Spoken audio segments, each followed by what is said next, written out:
La Suède fournit à l'Ukraine un soutien militaire supplémentaire, totalisant 7 milliards de dollars sur 3 ans.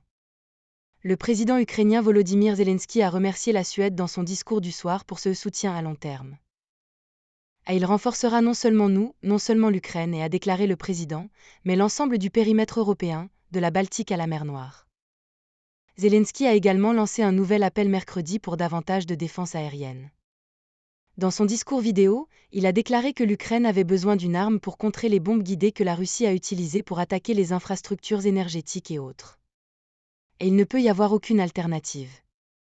L'Ukraine a besoin de systèmes et de tactiques qui nous permettront de protéger nos positions, nos villes et nos communautés de ces bombes, a-t-il dit, selon Reuters. Il a déclaré qu'en avril seulement, la Russie avait envoyé plus de 3200 de ces bombes en Ukraine, en plus des missiles et des drones. Également mercredi, le gouverneur de la région occidentale de Belgorod en Russie a déclaré que des fragments tombant d'un drone aérien ukrainien détruit avaient endommagé 2 bâtiments résidentiels, tandis que le ministère russe de la Défense a déclaré que les défenses aériennes du pays avaient abattu un total de 3 drones et 6 missiles au-dessus de la région. Le ministère de la Défense a également déclaré avoir détruit un drone aérien au-dessus de la région de Kaluga. Le gouverneur là-bas a déclaré qu'il n'y avait pas de blessés ni de dommages signalés. L'armée ukrainienne a déclaré mercredi avoir détruit les 24 drones russes impliqués dans des attaques nocturnes.